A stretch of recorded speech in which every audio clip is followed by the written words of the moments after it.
Hi everyone, welcome back to my YouTube channel. Friends, last scene में हमने देखा था कि वांग जी नी हुसैंग से यिलिंग लाओजू को हराने का कोई तरीका पूछता है। इस पर नी हुसैंग उसे यिलिंग लाओजू को सेड्यूस करने के लिए कहता है एंड फ्लैशबैक में हमने इसका रीज़न भी देखा था। तो चलिए अपनी स्टोरी उसके आगे से कंटिन्यू करते हैं। नी हुसैंग वांग जी के दिमाग में यिलिंग लाओजू को सेड्यूस करने का प्लान डालकर वहां से केई टाउन आ जाता है। वो वहां के एक इन में बैठकर वाइन पी रहा था एंड अपने नेक्स्ट मूव के बारे में सोच रहा था, क्योंकि आइडिया देना तो आसान था बट वांग जी को यिलिंग लाओजू के बारे में अच्छा सोचने के लिए कन्विंस करना बहुत मुश्किल था। नी हुसैंग ने फील किया था कि डिमोनिक कल्टीवेटर एक्चुअली एक अच्छा आदमी है। श्योर वो ऑर्थोडॉक्स मेथड को यूज करता है एंड पागल डिमोनिक कल्टीवेटर्स को मारना उसकी हॉबी है, बट उसने नी मिंगजो की हेल्प की थी, सो एटलीस्ट नी हुसैंग के बुक में वो एक अच्छा आदमी है। तभी उसके प्राइवेट क्वार्टर्स में एक आदमी आता है जिसे उसने कुछ दिन पहले कुछ टास्क दिया था जिससे वो यिलिंग लाओजू की हेल्प कर सके। वो आदमी उसे बो करता है। इस पर हुसैंग पूछता है, क्या तुम्हें वो मिला जो मुझे चाहिए?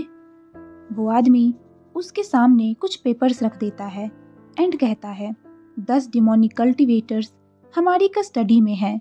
रिपोर्ट्स के अनुसार उन सब ने एक्सपेरिमेंट किया एंड वो पागल हो गए। उन लोगों ने कॉर्पसेस रेज करने की कोशिश की बट वो कॉर्पसेस पावरफुल नहीं थी। इस पर नी हुसैंग कहता है उन सबको टेटू विलेज में छोड़ दो। तभी वो आदमी कहता है बट वो लोग वहाँ के लोगों को मार देंगे। नी हुसैन उसके सामने बहुत सारे पैसों से भरा पाउच रखते हुए कहता है, तुम इसकी चिंता मत करो, कोई और इसका ध्यान रख लेगा। वो आदमी वहाँ से चला जाता है। नी हुसैंग अपने प्लान के स्टार्ट होने का वेट कर रहा था एंड कुछ दिन बाद यिलिंग लाओजू ने कुछ क्रेजी डिमोनिक कल्टीवेटर्स को मार दिया है। ये न्यूज़ आग की तरह सभी सेक्ट्स में फैल गई। लोगों को नहीं समझ आ रहा था कि वो इसके लिए ग्रेटफुल हो या डरे एंड अभी तक चीफ कल्टीवेटर से कोई न्यूज़ ना पाकर उनकी चिंता बढ़ गई थी। अब लोग आपस में बातें करने लगे थे, आखिर चीफ कल्टीवेटर कर क्या रहे हैं। कुछ दिन पहले कुछ सेक्ट्स ने अपने आदमियों को हंगवांजुन से हेल्प के लिए भेजा था, जिस पर वो यिलिंग लाओजू से मिलने के लिए एग्री हो गए थे। बट देखो क्या हो गया, क्या वो सच में यिलिंग लाओजू से मिले भी होंगे? लोग बहुत तरह की बातें करने लगे थे। वांग जी वहीं अपनी प्राइवेट क्वार्टर्स में बैठा था एंड लोगों की बातें सुनकर उसकी ग्रिप टी कप पर टाइट हो जाती है। सिजुई भी वहाँ वांग जी के साथ था। वो अपने फादर को काम करते हुए कहता है, फादर आप फेल नहीं हुए हो, आपने जस्ट कोई तरीका नहीं ढूंढा है। तभी वांग जी कहता है, आयुआन, इफ कोई तरीका हुआ इस प्रॉब्लम को सॉल्व करने का तो क्या तुम इसे करते? इस पर सिजुई पूछता है, क्या इससे किसी को नुकसान पहुंचेगा या कोई हर्ट होगा? वांग जी कुछ देर के लिए साइलेंट था। वो सोचता है, क्या वीबू शियान के साथ एक रात स्पेंड करने से क्या वो किसी को हर्ट करेगा या इसे सिर्फ उसे ही सफ़र करना होगा? एंड ऐसा भी नहीं है कि वो कोई वुमेन है, सो इससे कोई भी अनएक्सपेक्टेड कंसिक्वेंसेस भी नहीं होंगे। एंड देन वो नहीं कहता है, जिस पर सिजुई कहता है, देन मैं करूँगा। वो कहता है, अगर हमारे सामने कोई डिफ़िकल्ट प्रॉब्लम है एंड उसका कोई पॉसिबल सॉल्यूशन है एंड अगर इससे किसी को हार्म नहीं होता है, देन हमें इसे ट्राई करना चाहिए। क्या पता ये काम कर जाए। अब वांग जी के दिमाग में नी हुसैंग एंड सिजुई की बातें चल रही थीं एंड वो डिसाइड करता है कि वो यिलिंग लाओजू से मिलेगा। वांग जी को नहीं समझ आ रहा था इस बात से उसका चाइल्डहुड फ्रेंड इतना खुश क्यों है। नी हुसांग ने जिंसी में एक बॉक्स में expensive ropes, head pieces, perfumes को रखवा दिया था एंड वो वांग जी से कहता है, तुम इन रोब्स को पहनो, इसमें तुम बहुत ब्यूटीफुल लगोगे। वो उसे ब्लू स्काई रोब्स दिखाता है जिसके आर्म्स पर लोटस की एम्ब्रॉयडरी बनी थी।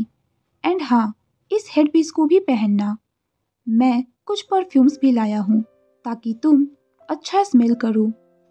तुम्हारा सैंडलवुड स्मेल अच्छी है बट ये बोरिंग है एंड आई थिंक तुम्हें ये सैस पहनना चाहिए ताकि तुम्हारी स्लिम वेस्ट दिखे। लाउजू अपनी आंखें तुमसे हटा ही नहीं पाएंगे। अब वांग जी फाइनली हुसैन की अटेंशन अपनी तरफ खींचते हुए कहता है, हुशांग, मुझे इन सब की ज़रूरत नहीं है। इस पर हुसैन कहता है, वांग जी, तुम्हें इन सब चीज़ों की ज़रूरत पड़ने वाली है। अटायर सेडक्शन का एक पार्ट होता है। ये तुम्हारे फिगर को अच्छा दिखाने में तुम्हारी हेल्प करते हैं। क्या तुमने कभी सोचा है कि आखिर कर्डिशियंस इतने ब्यूटीफुल एंड रिवीलिंग कपड़े क्यों पहनती हैं? इस पर वांग जी कहता है, नहीं। इस पर नी हुसांग कहता है, ऑफ कोर्स तुम्हें नहीं पता क्योंकि तुम एक बोरिंग वर्जिन मैन हो। तुम्हें अपने ब्रदर से कुछ सीखना चाहिए। उन्हें जरूर पता होगा कि कैसे मेरे ब्रदर को सेड्यूस करना है। इस पर वांग जी कहता है, ब्रदर को, तुम्हारे ब्रदर को सेड्यूस करने की जरूरत नहीं है। मिंगजुगा अपनी मर्जी से उनके पास आते हैं। इस पर हुसांग गिगल करता है एंड कहता है, एनीवे, तुम्हें फिर उससे मिलने के लिए प्रेजेंटेबल दिखना होगा। वांग जी अपने उन बोरिंग वाइट रोब्स को छोड़ो, ऐसा लगता है जैसे कि तुम किसी फ्यूनरल पे जा रहे हो। वांग जी मन में ही कहता है, हाँ, मेरे खुद के फ्यूनरल पे। तभी हुशांग कहता है, ये लिंग लाउजू को फ्लर्ट करना पसंद है, राइट? सो उसे एक रीजन दो तुम्हारे साथ फ्लर्ट करने का। वांग जी अब हुसैन की तरफ देखता है और एक डेथ ग्लेयर देते हुए फर्मली कहता है, मैं इसे नहीं पहनूंगा। इस पर हुसांग आइज रोल करते हुए कहता है, ओके फाइन फाइन।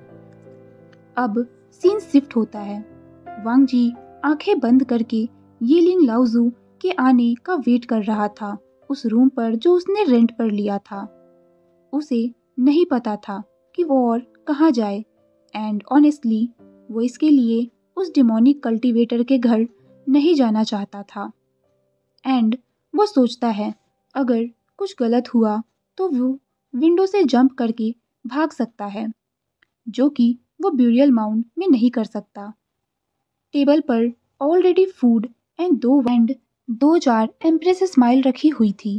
वांग जी को नहीं पता था कि वो डिमोनिक कल्टीवेटर यहाँ कब आएगा, इसलिए वो गुचिन प्ले करने लगता है। वो इतना खो गया था कि उसे पता ही नहीं चलता कि कोई विंडो पर बैठकर उसे घूरे जा रहा है। उसकी आंखें तब खुलती हैं जब कोई उसके वेस्ट से पकड़कर अपने डीप वॉइस में उसके ईयर्स में कहता है, so beautiful Hangwan Jun. And second master Lan अपनी आंखें बंद कर लेता है ताकि वो उस आदमी को फ्लोर पे पुश ना करे। विभूषियान उसके नेक पर किस करते हुए धीरे से उससे अलग होता है एंड जाकर उसके टेबल के सामने बैठ जाता है एंड वाइन ड्रिंक करने लगता है। उसने अभी भी वो अगली मास्क पहना हुआ था। विभूषियान वांग जी को ऊपर से नीचे देखने के बाद टीजिंग स्माइल के साथ कहता है, हंगवान जुन, क्या तुम बहुत ज्यादा प्रिटी नहीं लग रहे हो मेरे लिए ड्रेसिंग अप होकर? वांग जी के ईयर्स रेड हो गए थे। उसका हार्ट बहुत ही ज्यादा फास्ट बीट कर रहा था एंड तभी वो अपने लिए टी रखते हुए कहता है, मुझे एडवाइस दिया गया था कि जब मैं आपसे मिलूं तो प्रेजेंटेबल दिखूं। इस बात पर विभूषियान पूछता है, ओह, एंड किसने तुम्हें ये एडवाइस दिया? मैं उसे थैंक्स कहना चाहता हूँ। वांग जी धीरे से कहता है, एक फ्रेंड ने। अब विभूषियान अपने सामने रखी डिलीशियस डिशेस को देखता है एंड वो चॉपस्टिक्स लेकर चिकन खाना स्टार्ट करता है।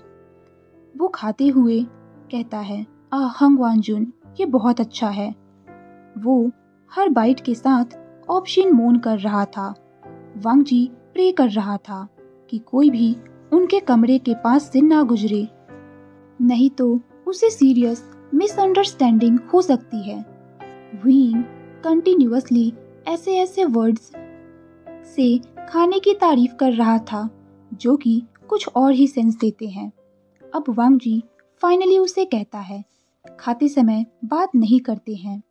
इस पर विभूषियान ओके कहता है। वो दोनों अपना डिनर कंप्लीट करते हैं।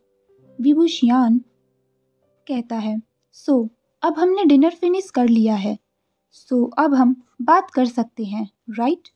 वांग जी साइलेंट था। विभूषियान अपने पाल्म्स को अपने चिन पर रखते हुए वांग जी को देखते हुए पूछता है, सो करेंटली क्लाउड रेसेस में कितने रूल्स हैं?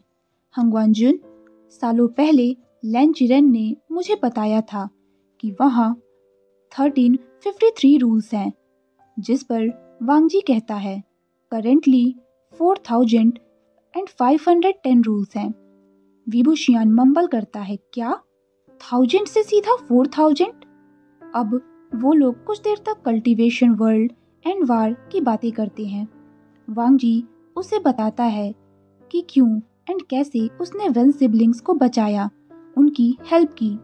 विभूषियान नोटिस करता है कि वांग जी थोड़ा टेंस्ड है, इसलिए वो उसके सामने वाइन का जार रखते हुए उसे अपने साथ ड्रिंक करने को कहता है।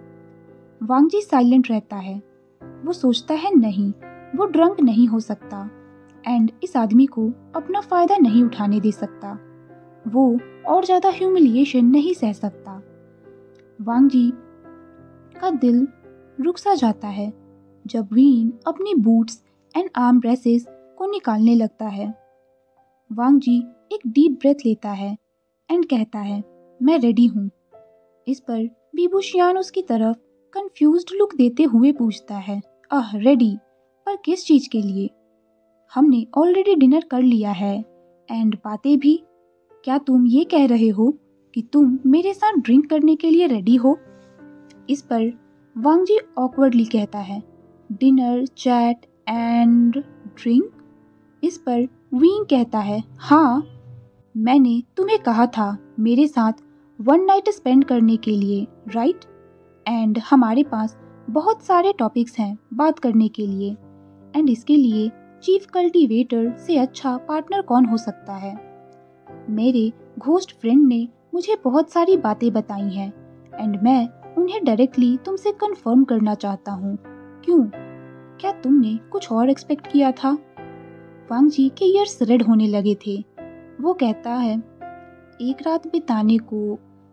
इस पर विभूषियान कहता है, हाँ, उसे समझ नहीं आ रहा था कि वांग जी का मतलब क्या है। इस पर वांग जी कहता है, तुमने मुझे किस किया था? जब तुमने इस बारे में पूछा था तो मैंने सोचा। इस पर विभूषियान कहता है, तुमने सोचा? ओह, तुमने सोचा। ऐसा कहकर वो फ्लोर पर लेटकर जोर जोर से हंसने लगता है।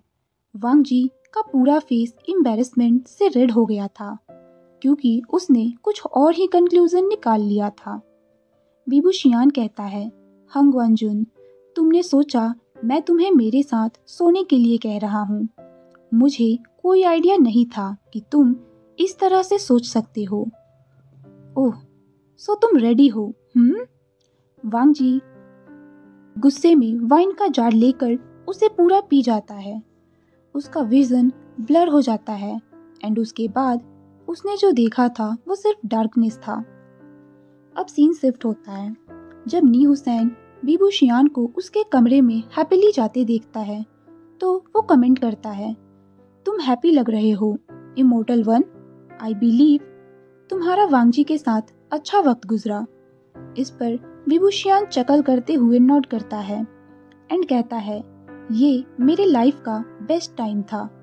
सेक्ट लीडर नी, एंड आई गेस वो तुम थे जिसने वांगजी को मुझसे मिलने के लिए कन्विंस किया था। वेल, इसके लिए थैंक यू। नी हुसैन की आंखें वाइडन हो जाती हैं जैसे ही बीबू शियान अपना मास्क उतारकर उसके सामने अपने हैंडसम फेस को रिवील करता है। नी हुसैन बस अपने सामने उस हैंडसम फ्लॉलेस फेस को देखे जा रहा था। तभी बीबू शियान उससे कहता है, क्या मैं हैंडसम नहीं हूँ? उसे पता था कि वो कितना अट्रैक्टिव है। वो बस नी हुसैन का रिएक्शन को एंजॉय कर रहा था। वो कहता है, ये मेरा तब का फेस है जब मैं 30 का था एंड उसके बाद मैं और एजेड नहीं हुआ। वेल, ये अच्छा है, मैं इतना पावरफुल हूँ जिससे मैं ओल्ड नहीं दिखता हूँ।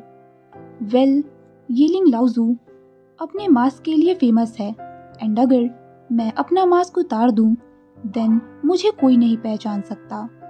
अब नी हुसैन कहता है, लाओजू, क्या वांगजी ने आपका फेस देखा है?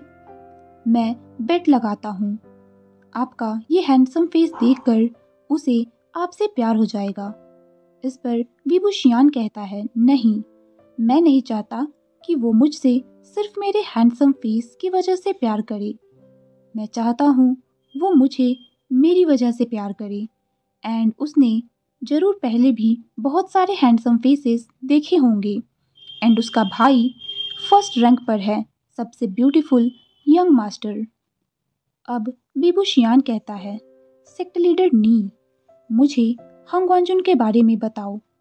वो क्या है जो उसके लिए सबसे ज़्यादा कीमती है? इस पर हुसैन कहता है, वेल, ऐसा कोई भी नहीं है जो वांगजी के लिए बहुत स्पेशल हो सिवाय उसके अडॉप्टेड सन लैन सिजुई के। इस पर बीबू शियान कहता है, ओह, सो वो भी एक तरीका है मेरे लिए हंग वांजुन के दिल में जगह बनाने का। इस पर नी हुसैन कहता है, लाओजू, मैंने सुना है कि वो लोग लैनलिंग के पास एक नाइट हंट पर साथ जा रहे हैं। आपके पास अपॉर्चुनिटी है, आप इस अपॉर्चुनिटी का फ़ायदा उठा सकते हैं सिजुई का ट्रस्ट जीतने के लिए। इस पर बीबू शियान कहता है, आई सी, क्या मुझे उस किड को कोई प्रेजेंट देना चाहिए या फिर कुछ और? बट एक 17 या 18 साल के बच्चे को मैं किस तरह का गिफ्ट दे सकता हूँ? इस पर हुसैन कहता है, वेल, उसे अपने फादर की तरह रैबिट्स पसंद है, सो कुछ ऐसा ढूंढो जिसमें रैबिट्स हों। वेट, हंग वांजुन को रैबिट्स पसंद है? ये ब्यूटीफुल मैन मुझे हमेशा सरप्राइज कर देता है। अब वीन अपने हैंड में वाइन का जार देखते हुए सोचता है, क्या मैं फिर कभी उसे ड्रिंक करा सकता हूँ? वो उस वक्त बहुत क्यूट लग रहा था। एंड देन वो अपना ड्रिंक खत्म करके ब्लैक स्मोक में डिसअपेयर हो जाता है। तो चलिए फ्रेंड्स, आज के इस पार्ट को यहीं पे स्टॉप करते हैं। See you in next part. Bye.